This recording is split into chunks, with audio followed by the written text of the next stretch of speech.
यीशु मसीह में आप सबको सलाम। मेरी तरफ से, मेरी मिसेस की तरफ से, मेरे सारे घराने की तरफ से आप सबको पाक जुमेरात बहुत बहुत मुबारक हो। हम इसी हवाला से अब कलाम मुक़द्दस में से भी सब मिलकर तलावत करेंगे। मुक़द्दस मत्ती की अंजील उसका 22 बाब और उसके 7 आयत से। जितने कलाम मुक़द्दस खोल सकते हैं ज़रूर हमारे साथ खोलें ताकि हम सब मिलकर खुदा के कलाम मुक़द्दस में शामिल होंगे। कलाम मुक़द्दस में यूँ लिखा है, और ईद फतीर का दिन आया जिसमें फसा ज़बा करना फर्ज था।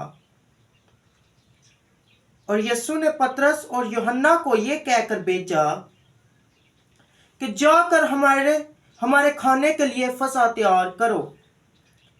उन्होंने उससे कहा, तू कहाँ चाहता है कि हम तैयार करें?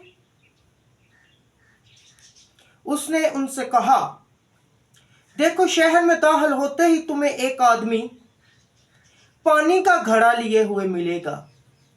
जिस घर में वो जाए उसके पीछे चले जाना और घर के मालिक से कहना कि उस्ताद तुझसे कहता है, वो मेहमान खाना कहाँ है जिसमें मैं अपने शागिर्दों के साथ फसा खाऊं।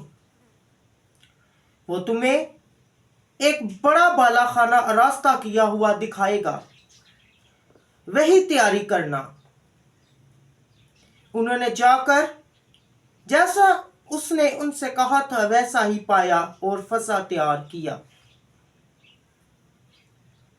जब वक्त हो गया तो वो खाना खाने बैठा और रसूल उसके साथ बैठे।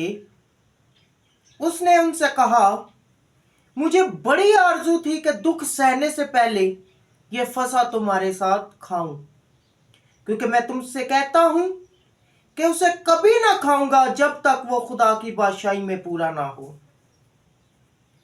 फिर उसने प्याला लेकर शुक्र किया और कहा, इसको लेकर आपस में बांट लो, क्योंकि मैं तुमसे कहता हूं कि अंगूर का शीरा अब से कभी ना पीऊंगा जब तक खुदा की बादशाही ना आ ले। फिर उसने रोटी ली और शुक्र करके तोड़ी और ये कहकर उनको दी कि ये मेरा बदन है जो तुम्हारे वास्ते दिया जाता है, मेरी यादगारी के लिए यही किया करो। और इसी तरह खाने के बाद प्याला ये कहकर दिया कि ये प्याला मेरे उस खून में नया अहद है जो तुम्हारे वास्ते बहाया जाता है।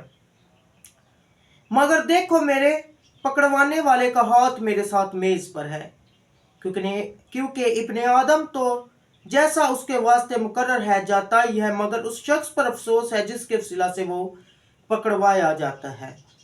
इस पर वो आपस में पूछने लगे कि हम में से कौन है जो ये काम करेगा। कलाम मुक़द्दस का पढ़ा जाना, सुना जाना हम सबके लिए बाइस से बरकत हो। खुदा का शुक्र हो। जैसा कि मेरे अजीजों, हमने कलाम मुक़द्दस में से पढ़ा है कि उसने रोटी ली, शुक्र करके तोड़ी और ये कहकर उनको दी कि ये मेरा बदन है जो तुम्हारे वास्ते दिया जाता है। इसलिए आज हमें उसके बदन और लहू में शरीक होने की जरूरत है, ताकि उसका बदन और लहू हमारी जिंदगी में नजात का काम करे और हम हमेशा की जिंदगी का वारिस ठहर सके।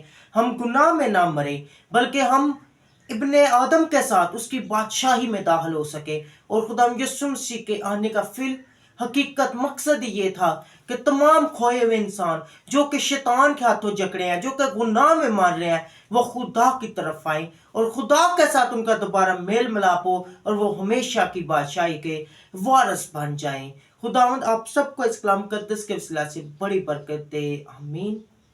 और मेरे अजीजों, जरूर आप हमारे इस YouTube चैनल को भी सब्सक्राइब किया करें, लाइक किया करें, शेयर किया करें, टिकटॉक को भी फॉलो किया करें, ताकि आपके शेयर करने से ये कलाम आपके दोस्तों तक, आपके अजीजों का, रिश्तेदारों तक भी पहुंचे, ताकि वो भी इस कलाम मुक़द्दस के वसीला से बरकत को हासिल कर सके। और खुदा यीशु मसीह आपकी दरख्वास्तों को, दिल की मुरादों को, दुआओं को, मनतों मुनाजातों को पूरा करे और खुदा यीशु मसीह का नाम आप सबकी जिंदगी में जलाल पाए। यीशु मसीह के नाम से आमीन।